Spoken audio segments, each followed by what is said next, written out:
Kita sudah membahas tentang big data, data science, dan profesinya. Sekarang saatnya kita membahas core of the core-nya, yaitu data.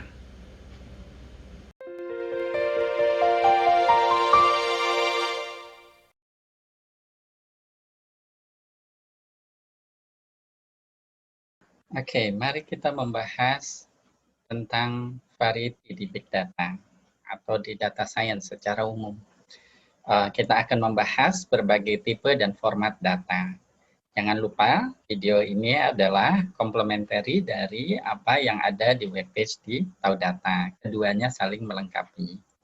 Oke, baik, kita mulai saja. Pada kesempatan kali ini, kita akan membahas berbagai hal berikut. Kita mulai dari sumber data, lalu kita membahas berbagai tipe data terstruktur, lalu berbagai format data tidak terstruktur.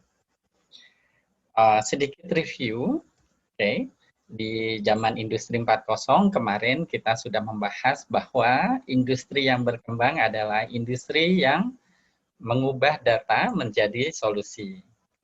Bukan berarti kemudian industri manufacturing tidak lagi dibutuhkan, namun yang banyak berkembang secara pesat adalah industri-industri terkait data tersebut. Sehingga industri tersebut membutuhkan data. Yang kemarin juga sudah kita bahas di modul pertama, bahwa data ini menjadi begitu berharga. Bahkan lebih berharga daripada minyak bumi. Ya.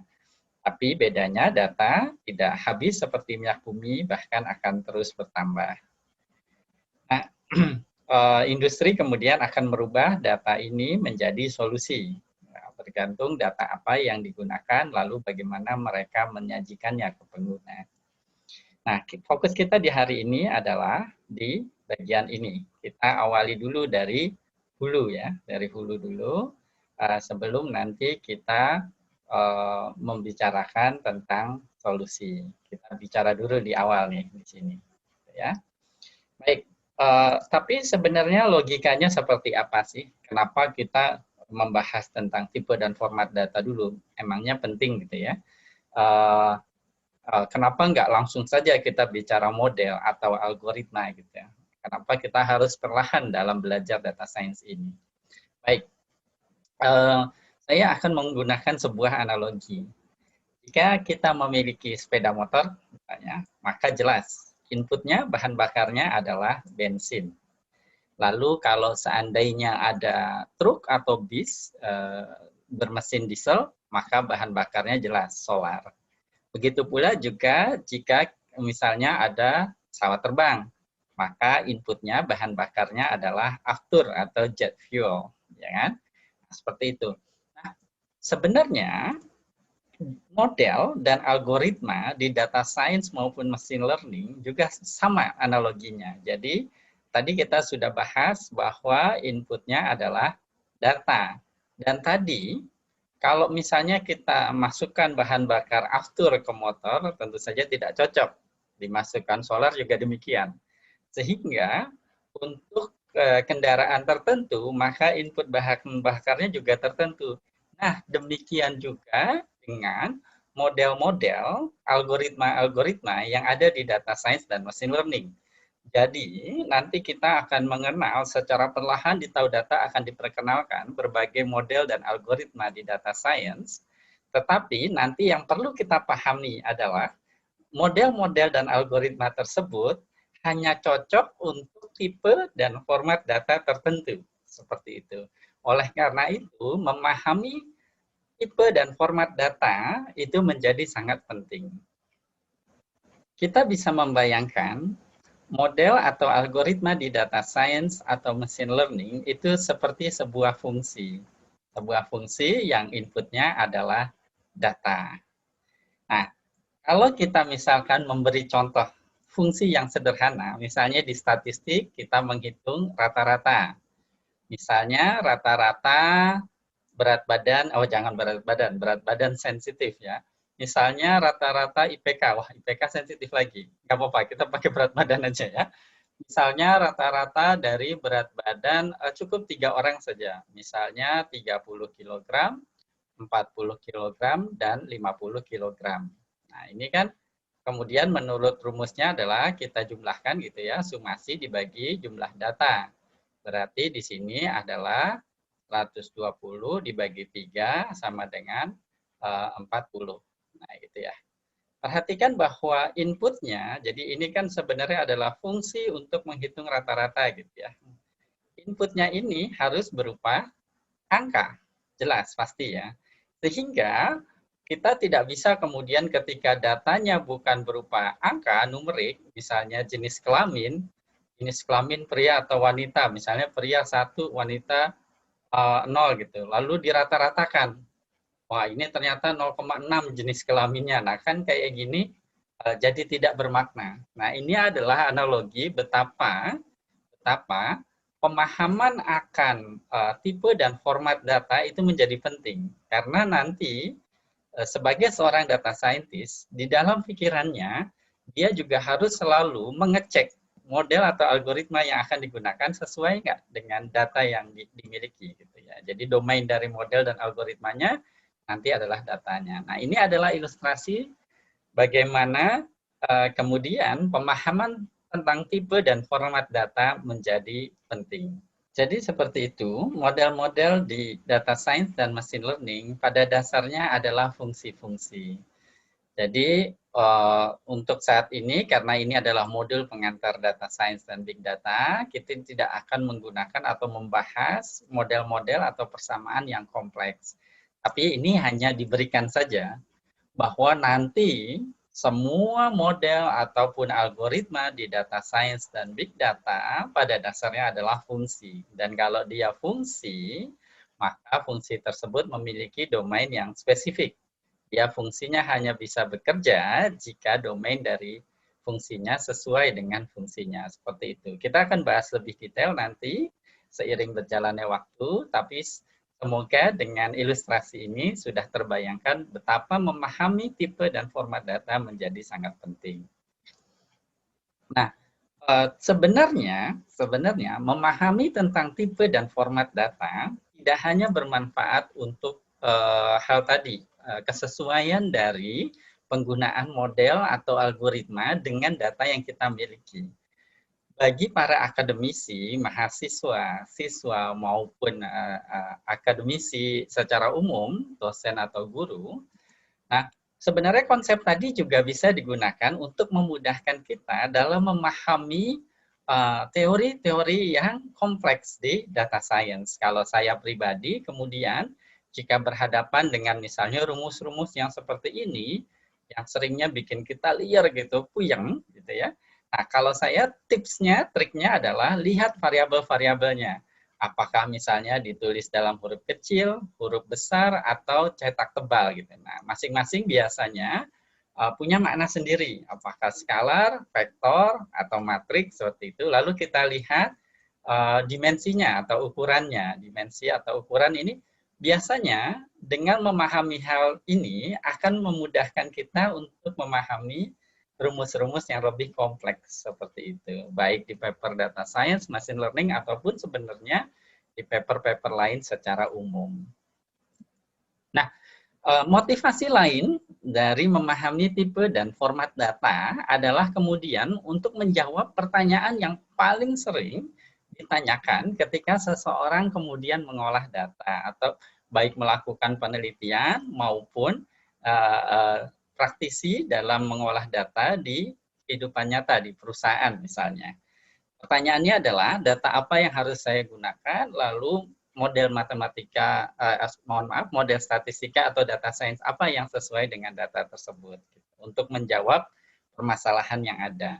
Nah, pembahasan di modul ini fokus pada yang bagian pertama yang warna biru. Nanti di modul selanjutnya kita akan fokus di bagian kedua, yaitu model-model yang ada di data science. Baik, bagi rekan-rekan dari ilmu komputer, baik TI maupun SI, biasanya sudah tidak asing lagi dengan piramida ini. Biasa disebut sebagai piramida DIKW, yaitu Data, Information, Knowledge, dan Wisdom. Gitu ya. Lesson pertama, DSBD 01, DSBD 02 juga, saya sering menggunakan terminologi insight. Namun, saya belum sempat menjelaskan apa itu sebenarnya insight. Nah, kita akan bahas di kesempatan kali ini, apa sih sebenarnya data, informasi, dan insight, apa bedanya. Baik, saya menemukan contoh ini, yang menurut saya contoh ini cukup baik, saya ambil dari sumber ini. Oke. Nah, menurut sumber ini menjelaskan bahwa data itu sebenarnya kata dia adalah data itu sebenarnya fakta atau ukuran. Jadi ya bisa berat badan, tinggi badan, kecepatan angin, kecepatan kendaraan, mobil dan lain sebagainya. Atau suatu ukuran ya, suatu ukuran atau fakta atau kuantitas. Sedangkan informasi ya, simpulan informasi. Nah, ini informasi ini agak tricky ya. Informasi adalah knowledge dari data. Jadi beberapa sumber kalau kita lihat di literatur menjelaskan informasi dengan penggunaan terminologi knowledge gitu ya. Kalau seandainya tidak suka pendefinisian informasi dengan menggunakan narasi knowledge, bisa juga kemudian informasi dimaknai sebagai meaningful data, data yang memiliki arti. Gitu. Contohnya misalnya, kalau tadi kecepatan mobil misalnya 89 km per jam, lalu kalau informasi itu diberikan konteks. Jadi misalnya sebuah angkot gitu ya, membelok dengan kecepatan 89 km per jam. Ini angkotnya lagi ngejar setoran misalnya gitu ya. Maka itu adalah informasi. Nah, bedanya dengan knowledge apa gitu ya? Bedanya dengan knowledge, kalau knowledge biasanya dikaitkan dengan pengetahuan, baik pengetahuan teori maupun pengetahuan praktis. Misalnya, kalau angkot membelok dengan kecepatan 89 km per jam, maka kemungkinan besar dia akan mengalami kecelakaan karena misalnya bannya selip atau understeer atau apa istilahnya gitu ya dalam ilmu tersebut gitu. Nah, itu disebutnya sebagai knowledge. Nah, kemudian kalau insight apa? Nah, kalau insight bedanya dengan information dan knowledge, dia adalah pemahaman yang mendalam akan suatu hal yang diamati gitu ya.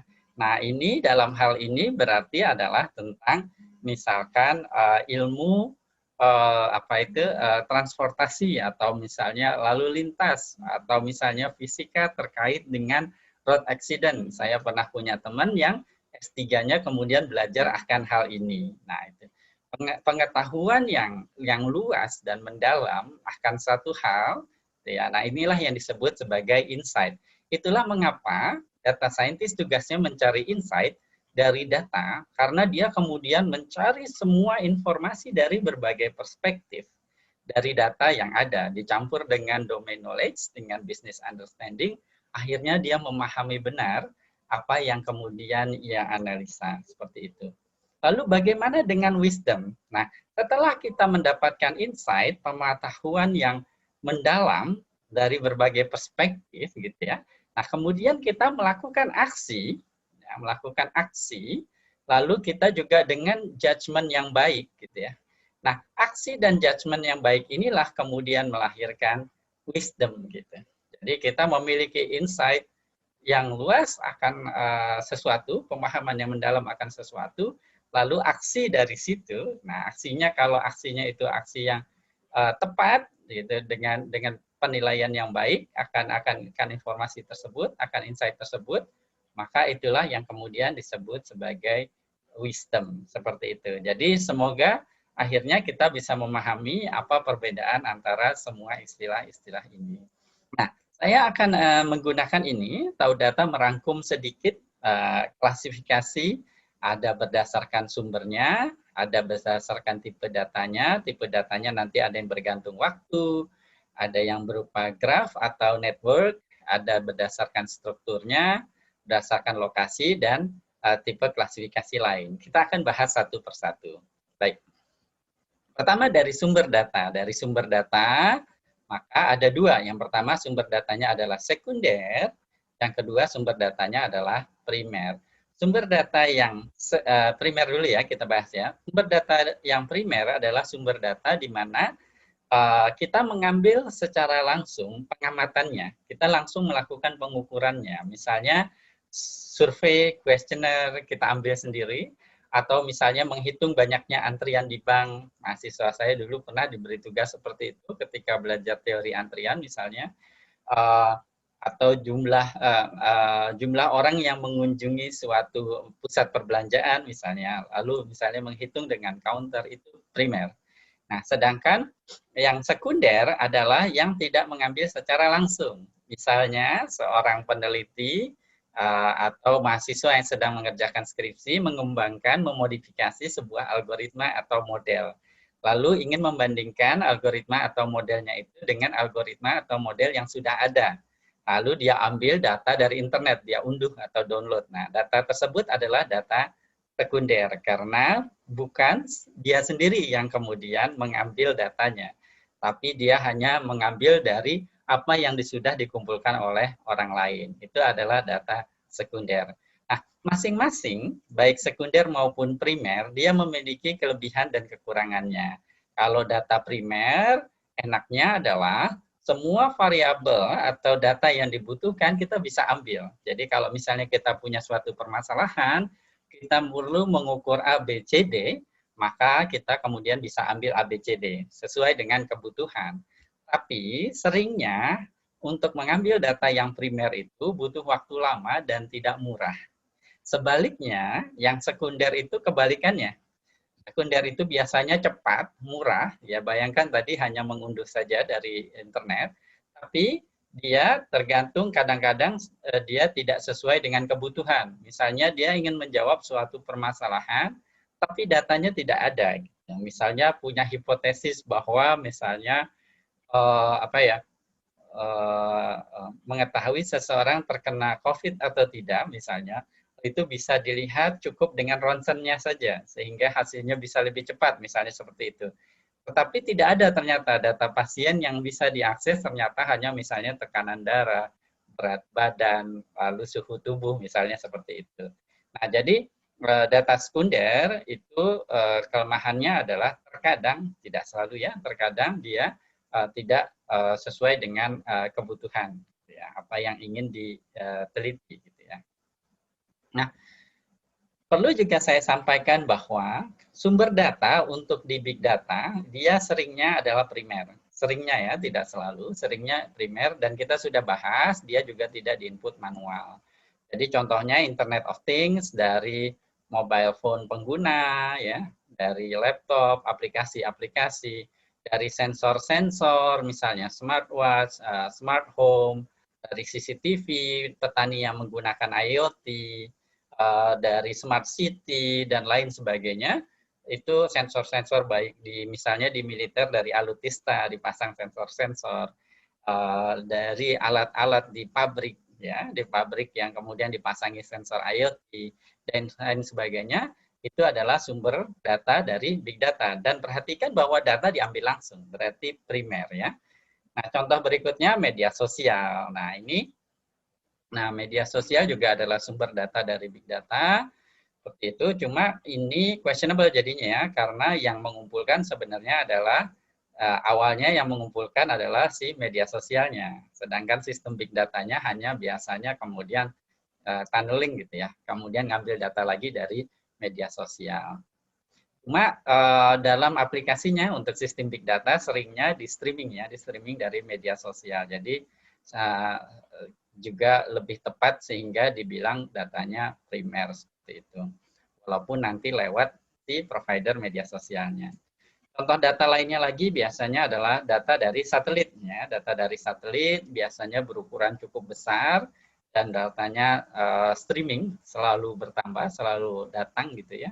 Nah, ini adalah salah satu sumber data di big data.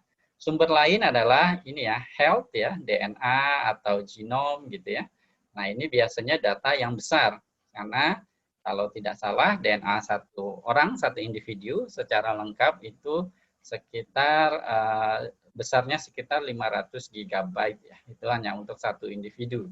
Nah, bayangkan kemudian kalau kita mau meneliti data misalnya dari 100 orang saja datanya sudah lumayan besar. belum lagi datanya tidak terstruktur, sehingga nanti komputasinya lebih besar lagi. Sumber data lain adalah dari marketplace, e-commerce, misalnya Tokopedia, Bukalapak, Shopee, Lazada, dan lain sebagainya. Bayangkan ada jutaan pengguna, kemudian mengklik berbagai item, ada yang bertransaksi, ada yang dimasukkan di wishlist karena masih tanggal tua, gitu ya, dan lain sebagainya. Data itu sangat besar. Dan itu diambil langsung biasanya oleh perusahaannya. Lagi-lagi big data ya. Tapi kalau bisa dimanfaatkan dengan baik, maka bisa meningkatkan penjualan. Nah, terus juga ada data telekomunikasi, ya, data dari SMS, dari calls, dan masih banyak lainnya. Nah, data-data ini adalah data-data sumber dari big data, seperti itu. Nah, seberapa besar sih sebenarnya datanya gitu ya? Nah, bayangkan saja kayak Gojek atau Grab dulu deh, atau Tokopedia, atau Bukalapak, berapa banyak transaksi per hari. Penggunanya saja sudah jutaan jumlahnya. Lalu setiap menit terbayang ada berapa kemudian orang yang memesan misalnya transportasi online, atau memesan belanja online gitu ya. Nah, kalau menurut data dari Domo, ya, data Never Sleeps, ini yang data untuk 2019, dalam 1 menit tuh contohnya misalnya ada 511.200 tweet diciptakan. Orang menonton video 4,5 juta video ditonton setiap menitnya. Lalu misalnya Instagram ada story atau user post itu sebanyak 277.000. Lalu orang pakai Google sebanyak sekitar hampir 4,5 juta per menit, seperti itu. Jadi sebegitu besarnya data di big data. Jadi masif sekali. Kalau tidak menggunakan metode dan teknologi terkini, maka mustahil untuk kemudian kita bisa menghandle data dalam skala ini. Kenapa begitu? Apakah kemudian karena teorinya salah? Tidak demikian. Karena terdahulu ketika statistikawan menyusun model-model yang ada di statistik, pada saat itu skala data tidak terbayangkan akan sebesar ini. Sehingga kemudian formula atau rumus matematik yang disusun itu tidak kemudian mengakomodir, mengantisipasi suatu saat datanya akan sangat besar sekali. Seperti itu. Jadi intinya hanya perlu penyesuaian saja sebenarnya, tapi berbagai konsep dasarnya tetap sama. Nah, sekarang kita akan membahas tentang tipe data, data terstruktur. Kita pernah membahas sebelumnya data terstruktur, gampangnya memahaminya adalah data dalam bentuk tabel-tabel gitu ya. Seperti ini misalnya X1, X2, lalu X3, misalnya ini X1 adalah jenis kelamin, ini misalnya adalah pendidikan, SD, SMP, SMA, SMU, atau sarjana, ini misalnya adalah berat badan gitu ya. Tadi berat badan terus ya.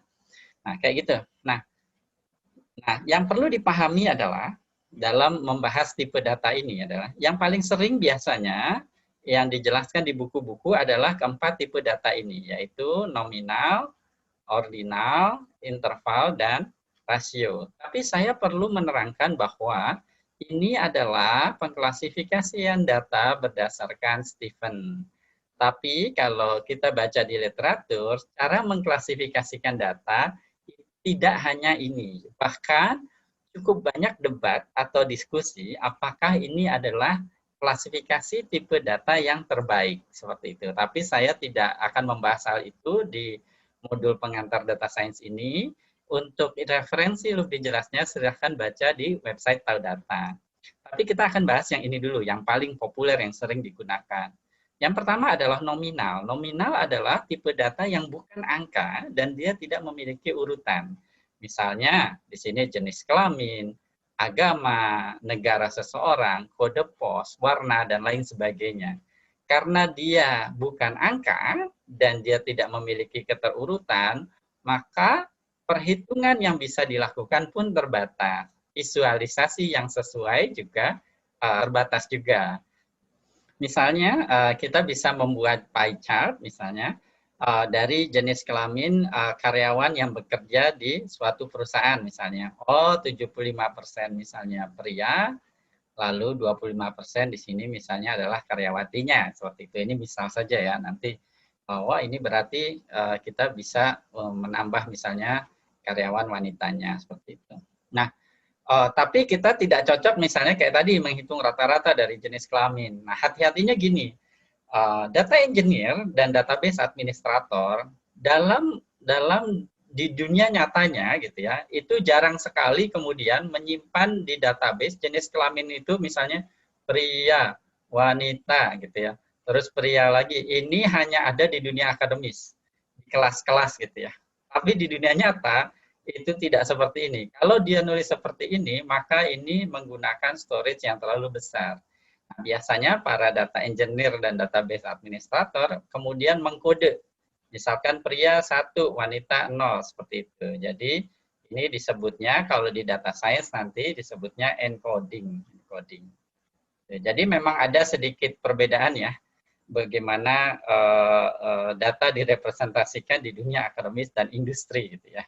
Nah, tapi tidak mengapa, yang paling penting adalah kenapa saya membahas ini. Biasanya fresh graduate gitu ya, mungkin terlalu semangat karena dia ngelihat seperti ini, wah ini ada suatu variabel. Nah, nama variabelnya juga tidak seenak kalau di dunia akademis di kelas. Kalau di dunia akademis di kelas gitu ya, ini nama variabelnya biasanya jelas.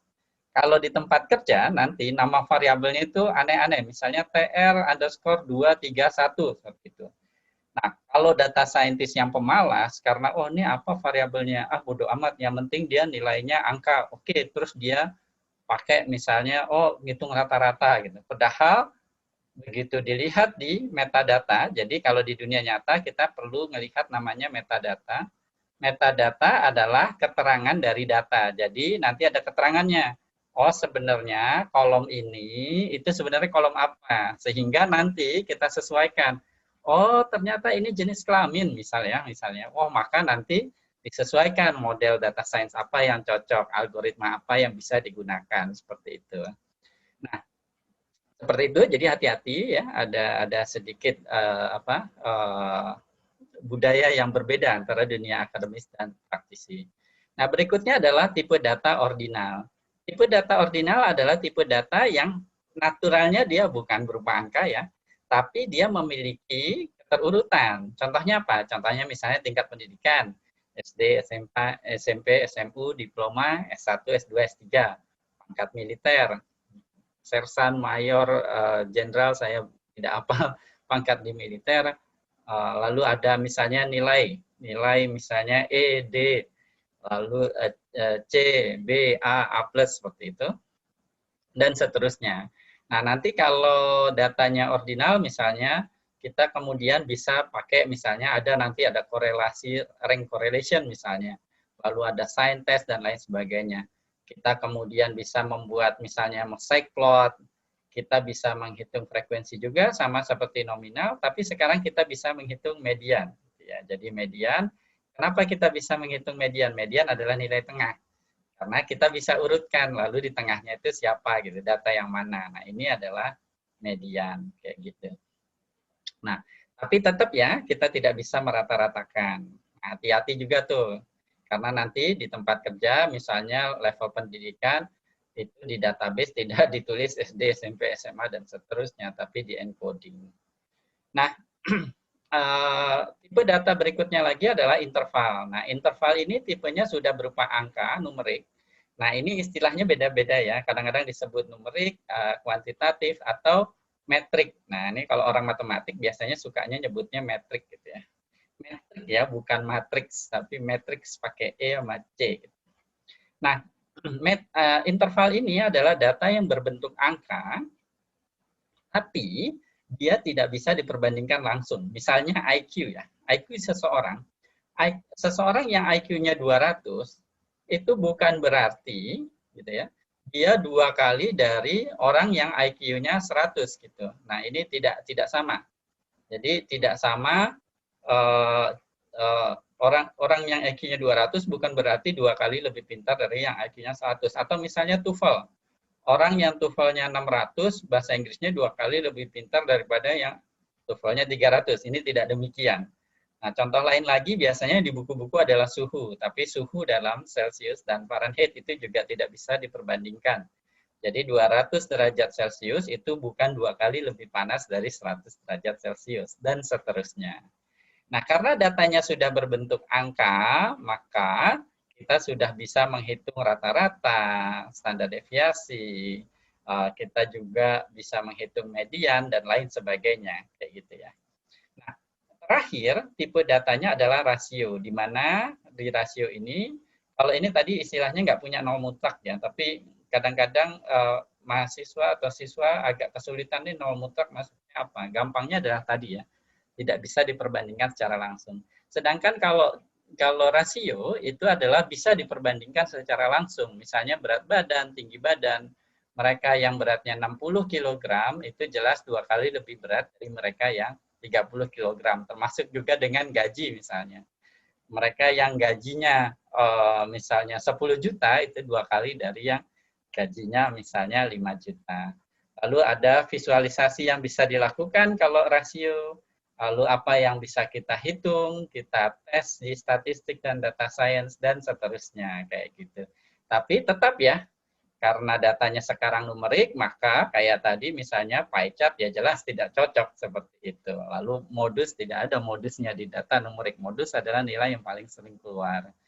Nah, seperti itu. Jadi ini adalah tipe data untuk data terstruktur menurut klasifikasi Stevens. Gitu. Jadi kalau ada orang kemudian mengklasifikasikan tipe data terstruktur tidak demikian, belum tentu salah. Yang lebih tepat adalah ini adalah diklasifikasi tipe data menurut Stevens. Tapi nanti di literatur kalau kita cari ada klasifikasi tipe data terstruktur yang lain. Baik. Nah, berikutnya di data terstruktur, masih di data terstruktur, ada data-data yang kemudian dia bergantung waktu. Nah, time series data kalau orang statistik menyebutnya.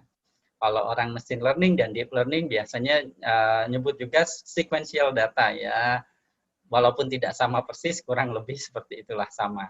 Nah, contohnya misalnya ada kurs dolar atau harga saham, dan misalnya suhu dari waktu ke waktu, dan lain sebagainya. Banyaknya penderita yang terkena COVID dari minggu ke minggu atau dari hari ke hari itu adalah data bergantung waktu, di mana kemudian nilai di masa depan bergantung pada nilai pada saat ini dan juga mungkin nilai masa lalu. Nah, seperti itu. Jadi, nah contohnya biasanya nanti kalau di data kita akan mendapatkan penanda waktu seperti ini. Gitu ya. Nah, ini disebutnya data time series atau data runtun waktu. Contoh-contohnya tadi seperti ini. Lalu nanti model data science dan statistik yang akan digunakan nanti bergantung nih, apakah variabel yang akan kita forecast gitu atau ramalkan ada satu atau lebih dari satu. Nanti kita akan bahas lebih jauh. Kalau saya bahas terlalu detail di sini takutnya membingungkan. Tapi nanti ada metodenya sendiri. Jadi kalau misalnya penanda waktu dan satu variabel nanti ada modelnya. Misalnya ini ya ARIMA. Lalu nanti kalau lebih dari satu nanti ada model lainnya lagi, vektor atau regresi. Kita bahas besok ya di modul selanjutnya. Nah, berikutnya masih di data terstruktur ada namanya data yang bergantung lokasi atau spasial data. Nah, misalnya data tentang bencana alam. Nah, ini data terkait COVID misalnya di Jakarta, mana yang banyak terkena, mana yang lebih sedikit atau tidak ada bahkan gitu ya. Termasuk juga misalnya kalau Bapak Mendikbud gitu ingin melihat bagaimana penyebaran kualitas pendidikan antar sekolah atau perguruan tinggi, dia juga bisa kemudian memetakan. Lalu coba melihat apakah ada suatu pattern yang terbentuk gitu ya. Lalu sehingga bisa mendapatkan insight dan actionnya jadi lebih tepat berdasarkan data. Nah, itu juga data spasial ya, spasial data. Kalau ilmunya di statistik ada spasial statistik. Nah, di data science, machine learning juga nanti ada spatial intelligence seperti itu. Nah, penandanya di datanya, di data terstrukturnya, biasanya ada penanda lokasi. Yang paling umum adalah latitude dan longitude, tapi tidak selalu. Nah, bisa juga misalnya penandanya di sini ada address atau alamat. atau kecamatan, kelurahan, pokoknya sembarang penanda tempat gitu ya. Tapi yang paling umum adalah ini. Gitu. Nah, seperti itu. Nah, ini nanti metode atau algoritmanya khusus kalau datanya seperti ini. Jadi tadi ada data time series, ada data yang klasifikasi Stephen tadi, terus time series, ada spasial gitu ya. Nah, kalau dia dipengaruhi lokasi, nanti metodenya, algoritmanya juga menyesuaikan seperti itu. Baik. Nah, kemudian itu tadi tipe-tipe data. Nah, sekarang kita akan membahas dari segi strukturnya, terstruktur atau tidak terstruktur. Di literatur sendiri, kebanyakan membagi dua, yaitu tidak terstruktur dan terstruktur. Tapi ada beberapa literatur yang membagi menjadi tiga, terstruktur, semi-terstruktur, dan unstructured. Yang terstruktur kita sudah bahas, semoga jelas ya. Intinya adalah dia dalam bentuk tabel-tabel. Nah, tabel-tabelnya bisa satu atau lebih dari satu yang saling terhubung, atau biasa disebut relasional gitu ya. Nah, sedangkan yang tidak terstruktur adalah gampangnya yang tidak demikian. Berarti contohnya kita udah dibahas di DSBD 01, teks, misalnya gambar, suara, video, dan lain sebagainya. Nah, untuk teks ini agak menarik. Beberapa literatur ada yang kemudian memasukkan data teks kepada terstruktur. Tapi kebanyakan literatur memasukkannya ke dalam data tidak terstruktur. Nah, ini tidak perlu diperdebatkan. Yang paling penting adalah kemudian kalau kita tahu datanya teks, kemudian model dan algoritma yang digunakan tentu saja berbeda dengan kalau datanya misalnya terstruktur. Nah, di penelitian dilakukan oleh Gartner gitu ya, itu menunjukkan bahwa perkiraannya sekitar 80% data yang ada di perusahaan itu dalam bentuk tidak terstruktur. Nah, kita pernah membahas ya, ada grafik seperti ini, bahwa data tidak terstruktur tumbuh secara eksponensial, sedangkan data terstruktur tumbuh sublinier gitu ya, jadi perlahan. Gitu. Nah, persaingan bisnis di sini menangani data terstruktur itu sudah terlalu ketat. Makanya industri sekarang bersaingnya di sini. Bagaimana mengolah data tidak terstruktur menjadi solusi seperti itu. Nah, oke. Terus kalau kita lihat, nah format-format data tidak terstruktur, lalu kita bandingkan dengan berbagai industri yang menggunakannya. Ini saya ambil data dari McKinsey Global, yang saya ambil dari web ini. Nah, terlihat bahwa data teks itu hampir di seluruh industri itu paling banyak digunakan gitu ya. Paling banyak dihasilkan, disimpan, dan biasanya juga dianalisa. Dan biasanya yang menghasilkan informasi dan insight paling banyak adalah data berbentuk teks. Itulah mengapa statistician yang kemudian ingin mengembangkan ke arah data science biasanya pertama kali adalah belajar bagaimana mengolah data teks terlebih dahulu. Sebelum kemudian belajar bagaimana mengolah data dalam bentuk audio, image, maupun video atau format data lainnya. Seperti itu. Nah, terlepas dari format data apapun, biasanya untuk model yang paling dasar, itu konsepnya adalah kita rubah data tidak terstrukturnya menjadi data terstruktur. Jadi misalnya kalau datanya berbentuk teks, misalnya ada sebuah kalimat A, kalimat B, dan kalimat C. Kalimat A menggunakan kata-kata VW, X, Y, Z. Kalimat B menggunakan X, Y, Z. Kalimat C menggunakan kata-kata T, U, W. Maka kita rubah dalam bentuk data terstruktur. Bisa seperti ini, ya. Tapi yang paling umum kalau vector space model biasanya adalah 3 baris A, B, C, gitu ya. Lalu kemudian semua kata yang ada di sini, yang ada di korpus, gitu ya. Nah itu menjadi kolomnya, misalnya P, W, X, Y, Z, lalu T, U, W ya. Nah di sini ada, ada T, U. Mohon maaf, saya hapus dulu. Oke, jadi A, B, C, lalu di sini T, U, V, W, X, Y, Z. Nah, kemudian isi dari matriks ini nanti ada berbagai macam cara. Yang paling sederhana adalah biasanya binary, ada atau tidak kata tersebut di dalam dokumennya atau kalimatnya. Misalnya T tidak ada di A, maka 0. Lalu U juga tidak ada, lalu ada di sini 1, VWXYZ ya. VWXY, mohon maaf, Z-nya tidak ada, 0 gitu ya. Lalu di B ada XYZ, tapi tidak ada yang lainnya, seperti itu. YZ ada ya. Lalu C-nya adalah TUW. TUW.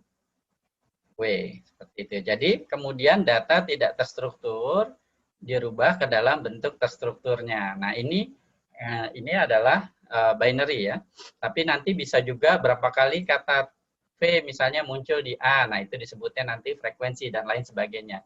Tapi konsepnya adalah representasi dari data tidak terstrukturnya. Nah, itu adalah konsep dasarnya dari semua data tidak terstruktur. Nah, nanti data science yang lebih advance, gitu ya, data science yang lebih advance nanti ada juga yang namanya bukan vector space model, tapi namanya word embedding. Jadi kalau di sini kan terlihat kebanyakan nolnya ya, karena tadi kolomnya adalah seluruh kata yang unik dari seluruh data yang ada. Ini disebutnya sparse nanti, gitu ya. Sedangkan ada teknik lain, yaitu teknik sedemikian sehingga si bentuk representasi data terstrukturnya itu sedemikian sehingga kalau kata-katanya saling terkait, maka dia berdekatan. Misalnya kayak gini, puppy sama dog berdekatan, king sama queen berdekatan, man sama woman berdekatan, tapi ini cenderung relatif lebih jauh kayak gitu. Nah, ini house, rumah, berbeda dengan binatang, maka dia kemudian jauh. Nah, ini nanti namanya word embedding. Tapi konsepnya tetap sama, bahwa data tidak terstruktur berbentuk teks dirubah ke bentuk data terstruktur dulu sebelum masuk ke algoritma maupun model di data science atau machine learning. Kenapa demikian? Karena tadi ujung-ujungnya algoritma dan model kita ngebayangkannya seperti persamaan matematika. Nah, persamaan matematika domainnya adalah angka gitu ya, numerik, makanya dirubah dulu data yang tidak terstruktur, yang bukan angka, kita rubah ke dalam bentuk angka. Tapi bagaimana mengubahnya? Nah, itu adalah kita bicara representasi dari datanya, apa yang akan kita gunakan. Baik, karena ini masih modul pengantar, kita tidak akan membahas terlalu dalam dulu ya. Nah, ada juga nanti ada contohnya model misalnya algoritma text rank yang Google propose kalau saya tidak salah. Ini yang mengpropose juga Google ya, word embedding, word to fact. Nanti juga ada representasi teks lain menggunakan graph atau network dari kata gitu ya, dan seterusnya. Nanti juga termasuk menjadi penelitian para peneliti ya, untuk kemudian menghasilkan representasi data yang terbaik untuk suatu permasalahan tertentu. Tipe data juga ada yang tidak terstruktur, kemudian tipe data berbentuk network, gitu ya. Jadi keterhubungan antar apa? Misalnya contohnya ini kayak di media sosial antar user. Nah, garis yang menghubungkannya ini bisa didefinisikan macam-macam. Misalnya follow atau friend, gitu. Kalau di Facebook kan friend sama follow beda ya. Terus bisa juga garis ini menandakan mention. Nah, tergantung nanti kita mendefinisikan grafnya berdasarkan apa, nanti interpretasinya juga berbeda-beda. Ya. Berbeda-beda. Nah, ini adalah tipe data yang akhir-akhir ini sedang ngetrend. Kenapa demikian? Termasuk juga data transportasi online ya, Gojek, Grab, itu juga memakai representasi tipe data graph atau network. Nah, begitu juga supply chain misalnya, JNE, terus JNT, si cepat, Tiki, dan lain sebagainya itu juga bisa kemudian dimodelkan dalam bentuk graph atau network. Bagaimana misalnya menentukan secara otomatis seorang kurir membawa barang apa saja supaya lebih efisien, seperti itu. Jangankan itu, termasuk juga rekomendasi barang misalnya di Tokopedia atau di Lazada, barang mana yang harus direkomendasikan ketika seseorang melihat barang atau membeli barang. Biasanya kan di bawahnya di aplikasinya, kemudian ditampilkan rekomendasi barang lain. Nah, itu juga bisa direpresentasikan dalam bentuk graph atau network.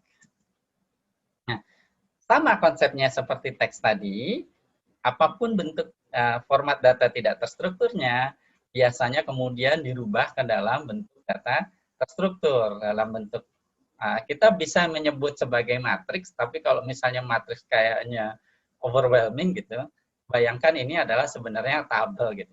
Nah, tergantung sebenarnya siapa yang mengucapkan. Kalau orang ilmu komputer nyebutnya ini array gitu ya, wujudnya sama saja ya, sebuah struktur data yang terdiri dari baris dan kolom seperti itu.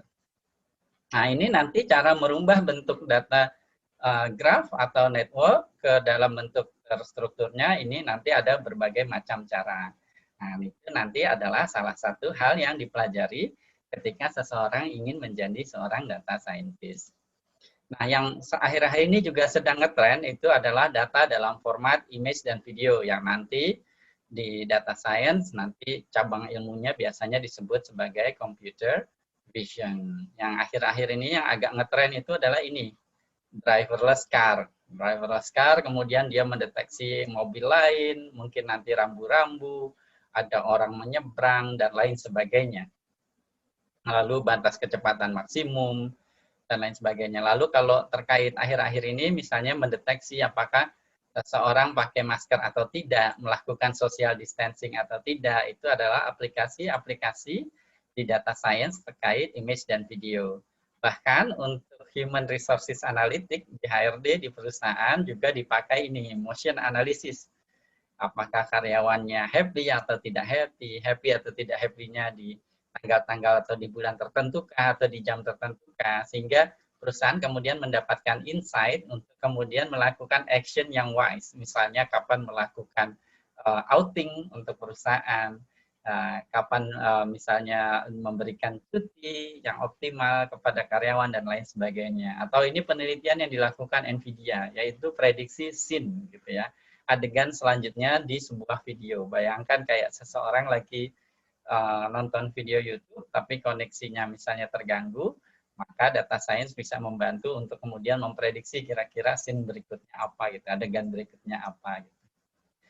Nah, sama sebenarnya konsepnya, video sendiri adalah kumpulan dari gambar-gambar, lalu representasi paling sederhana dari gambar adalah pixel gitu ya. Jadi kalau misalnya kita zoom layar monitor HP atau komputer kita, maka dia terdiri dari pixel-pixel yang sebenarnya setiap pixelnya kita bisa bayangkan sebagai tadi matriks atau tabel atau array gitu. Yang isinya tergantung kemudian kita gambarnya apa. Kalau hitam putih misalnya 0 atau 1. Kalau misalnya grayscale misalnya berarti 0 sampai 1. Kalau dia berwarna biasanya ada 3 matriks yaitu red, green, dan blue. RGB ya. Tapi RGB bukan satu-satunya representasi warna. Nanti ada representasi warna yang lain. Jadi ada berbagai macam cara untuk merepresentasikan data tidak terstruktur gitu ya, seperti itu. Nah, ini adalah kemudian format-format data tidak terstruktur. Selain ini masih banyak lagi.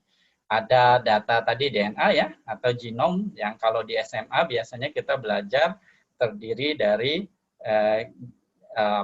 TAGCT gitu, lalu nanti membentuk protein apa, asam amino apa, lalu misalnya data dalam bentuk suara, dalam berbentuk sinyal, yang data berbentuk suara contoh aplikasinya misalnya di itu ya Siri, Cortana, di mana kita bisa memerintahkan sesuatu hanya dengan berkata-kata. Yang akhir-akhir ini agak keren itu adalah data dalam bentuk bau, jadi sensor bau. Nah, ini bermacam-macam aplikasinya, misalnya mengklasifikasikan tipe-tipe kopi misalnya. Di Indonesia juga ada beberapa yang sedang meneliti ini. Misalnya juga mengklasifikasi misalnya apakah makanan itu sudah tidak layak dimakan gitu. Jadi bayangkan smartwatch di masa depan nanti di-embed oleh teknologi ini. Jadi ketika kita makan, sebelum makan pun bisa memberikan warning misalnya, karena ada sensor baunya, misalnya tanpa kita harus mengendus-endus makanan karena nggak sopan gitu ya. Misalnya kita ingin beli makanan, tapi kemudian alat tersebut bisa kemudian mendeteksi, memberikan peringatan bahwa ada kemungkinan makanannya sudah tidak baik, dan seterusnya. Ada begitu banyak tipe data tidak terstruktur. Ini data transaksi. Data transaksi ada yang menggolongkan sebagai data terstruktur, tapi sebenarnya Nah, ini misalnya transaksi belanja seseorang, beli apa saja dalam satu waktu, dan lain sebagainya. Ada begitu banyak sekali tipe dan format data. Nah, bagaimana kemudian kita menggunakan data-data ini di model-model atau algoritma di data science? Nah, bagaimana memanfaatkannya untuk merubah menjadi informasi dan solusi? Jangan lupa klik subscribe dan ikuti terus diskusinya di Tahu Data Indonesia. Sampai jumpa di video lesson atau modul selanjutnya.